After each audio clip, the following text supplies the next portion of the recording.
एक धनिकपुर नामक गांव था। उस गांव के सभी लोग खरीदारी करना बहुत पसंद करते थे, इसलिए अधिकतर लोग पास के शहर आया करते थे और बड़े बड़े शॉपिंग मॉल से बहुत से सामान खरीदा करते थे, फिर गांव आया करते थे। अपने आस पड़ोसियों को बड़े शॉपिंग मॉल से सामान लाता देख बाकी लोग भी शहर जाकर शॉपिंग मॉल से सामान खरीदने लगे। कोई एक व्यक्ति शॉपिंग मॉल जाता तो दूसरे को भी कहता चलने को। उसी गांव की दो महिलाएं सीमा और अर्चना आपस में बातें कर रही थी। सीमा अर्चना से बोली, अर्चना, कल तुम भी हमारे साथ शहर के बड़े बड़े शॉपिंग मॉल्स देखने चलो। कुछ लेना होगा तो ले भी लेना। हाँ अर्चना, मैं भी कई दिनों से सोच रही हूँ वहां जाने का। चलो अच्छा है, अब तुम जा ही रही हो तो मैं भी तुम्हारे साथ चलूंगी। इसी तरह सभी खुद भी शॉपिंग मॉल जाया करते और अपने पूरे परिवार को भी वहां ले जाया करते। सभी गांव वालों की इस आदत के पीछे सिर्फ एक व्यक्ति का हाथ था। उसका नाम गजेंद्र था। गजेंद्र को बड़े बड़े शॉपिंग मॉल्स वाले अपना एजेंट बनाकर सभी गांव में भेजा करते थे, जिससे वह उनके शॉपिंग मॉल्स का प्रचार करे और लोगों को वहां शॉपिंग करने के फायदे बताएं। इस काम के बदले गजेंद्र को अच्छी खासी कमीशन मिल जाया करती थी। गजेंद्र की कमाई इस काम से बहुत ही अच्छी हो रही थी। वह गांव आकर सभी लोगों को नए नए ऑफर्स बताया करता था, जिससे सारे लोग शहर जाकर ही खरीदारी करते थे। गजेंद्र बहुत ही लालची व्यक्ति था। वह मॉल वालों से भी पैसे ऐंठता था और साथ ही साथ ऑफर बताने के नाम पर गांव वालों से भी पैसे लूटता था। उसी गांव में एक भरत नाम का व्यक्ति भी रहता था। वह हर रोज गांव के लोगों से शहर के बड़े बड़े शॉपिंग मॉल्स के बारे में सुन सुनकर परेशान हो चुका था। जब भी उससे कोई मिलता तो शहर के शॉपिंग मॉल्स की ही बात करता। भरत गुस्सा होकर सभी के पास से चला जाया करता था। एक दिन गजेंद्र भी भरत के पास मॉल के ऑफर्स बताने आया। भरत, मेरे पास बहुत ही अच्छे अच्छे ऑफर्स है जिससे तुम्हारा ही फायदा होगा। रुको, अभी मैं बताता हूँ तुम्हें। देखो गजेंद्र, मैं सच्चाई बता रहा हूँ, मुझे इसमें कोई रुचि नहीं। मुझे कुछ भी लेना होगा तो मैं गांव से ही खरीद लूंगा। मैं जा रहा हूँ, यहाँ से मुझे कुछ नहीं सुनना। भरत गुस्से में घर आ गया। ये कौन सी बात हुई? सभी को शहर जाकर शॉपिंग मॉल में ही शॉपिंग करना है। अपना गांव कम है क्या? यहाँ भी तो वही सब चीजें मिली जाती है। भरत सोचने लगा कि ऐसा क्या किया जाए जिससे सभी लोग गांव में ही खरीदारी करे, ना कि शहर जाकर। कई दिनों तक सोचने के बाद उसने मन बना लिया कि वो एक अंडरग्राउंड शॉपिंग मॉल बनाएगा। भरत सोचा, यह लोगों को नया सा भी लगेगा और मैं उसमें अच्छे अच्छे सामान बेचूंगा, जिससे सभी प्रभावित होकर मेरे ही शॉपिंग मॉल में शॉपिंग करने आएंगे। यही सोचकर भरत ने अगले दिन ही कुछ मजदूर लगवा दिए और अंडरग्राउंड शॉपिंग मॉल बनवाना शुरू कर दिया।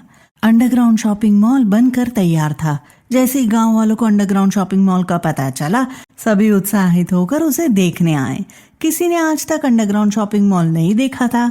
सभी वहां पहुंचे और उस शॉपिंग मॉल को देखकर हैरान रह गए। अरे अर्चना, अब से कहीं जाने की जरूरत नहीं, अब से हम यहीं से शॉपिंग करेंगे। वाह भरत भाई, आपने तो कमाल कर दिया। हाँ, अब हम कहीं और क्यों जाएं? अब से हम यहीं से शॉपिंग करेंगे। आप सभी के लिए ही तो मैंने इसे बनवाया है। आइए आइए, सामान देखिए। भरत ने बहुत ही अच्छे किस्म के सामानों को अपने शॉपिंग मॉल में रखा था। कई लोगों ने खरीदारी की और खुशी खुशी वहां से चले गए। भरत का अंडरग्राउंड शॉपिंग मॉल बड़ी ही तेजी से चलने लगा। बहुत दूर दूर तक अंडरग्राउंड शॉपिंग मॉल की चर्चा होने लगी। जैसे ही सभी अंडरग्राउंड शॉपिंग मॉल सुनते, तुरंत उसे देखने आ जाया करते थे। दिन दुगुनी और रात चौगुनी उसकी कमाई होने लगी। गजेंद्र भरत से बहुत जलने लगा था। ये भरत खुद को समझता क्या है? हाँ, पूरा धंधा मंदा करवा दिया इसने मेरा। मॉल वाले भी अब गजेंद्र को पैसे नहीं दिया करते थे, क्योंकि गजेंद्र उन्हें ग्राहक लाकर नहीं दे पा रहा था। गजेंद्र की स्थिति बहुत बुरी हो चुकी थी। अब उसे ना मॉल वालों से पैसा मिलता, ना ही गांव वालों से। शहर से भी भरत की अंडरग्राउंड शॉपिंग मॉल की चर्चा होने लगी। वहां से भी लोग भरत की शॉपिंग मॉल में आने लगे। गजेंद्र यह सब देखकर बहुत गुस्से में था। अब तो मुझे कुछ ना कुछ करना ही होगा, जिससे भरत की शॉपिंग मॉल बंद पड़ जाए और मेरा धंधा वापस से वैसा ही चलने लगे जैसे पहले था। गजेंद्र ने एक योजना बना ली और आधी रात में किसी भी तरह से भरत के अंडरग्राउंड शॉपिंग मॉल में घुस गया और वहां आकर उसने कई चूहे भरत की शॉपिंग मॉल में छोड़ दिए। अब देखता हूं ये क्या करता है। कल सुबह जब भरत मॉल आया तब उसने देखा कि चूहों ने सारा सामान बर्बाद कर दिया है। ये चूहे यहाँ कैसे आ गए? मैंने तो बहुत अच्छे से इसे बंद किया था। भरत बहुत जोर जोर से रोने लगा। उसकी सारी मेहनत बर्बाद हो चुकी थी। सारे सामान चूहों ने काट डाले थे। गांव के लोग भी अंडरग्राउंड शॉपिंग मॉल में आए। सारा सामान खराब पड़ा देख सारे लोग मॉल की बुराई करने लगे और वहां से चले गए। भरत खराब सामान हम सभी से बेचना चाहता था। यही बात गांव में फैल गई। अब सभी भरत के शॉपिंग मॉल में जाना बंद कर दिए। भरत बेचारा बहुत दुखी था। इतनी मेहनत से उसने अंडरग्राउंड मॉल तैयार करवाया था, अब वो क्या करेगा? सारे सामान बर्बाद हो चुके थे। भरत ने देखा गजेंद्र वापस से गांव वालों को अपने ऑफर्स बता रहा था।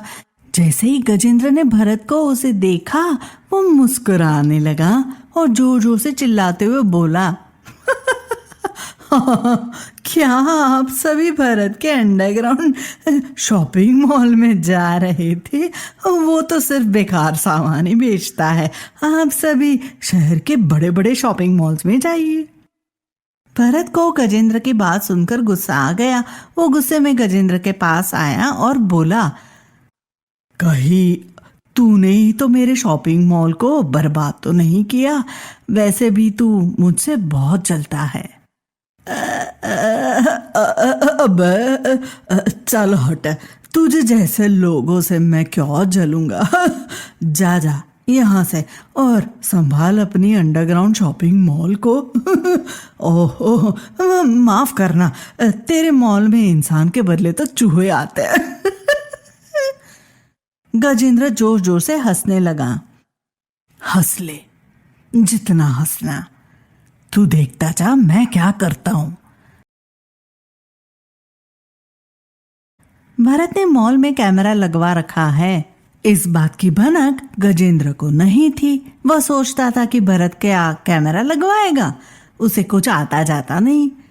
जब भरत ने कैमरा की रिकॉर्डिंग चेक की तो उसे सारी सच्चाई पता लग गई कि यह काम किसने किया है। भरत ने आज तक मॉल से जितना पैसा कमाया था, सारे पैसे उसने वापस से मॉल के लिए अच्छे अच्छे से सामान जुटाने में लगा दिया। धीरे धीरे उसने अपने मॉल में अच्छे सामान डाल दिए। फिर वह गांव वालों के पास आया और सभी को सारी सच्चाई बताई। जब सबने रिकॉर्डिंग देखा तो उन्हें पता लग गया कि यह सब गजेंद्र ने किया था। भरत की इसमें कोई गलती नहीं थी।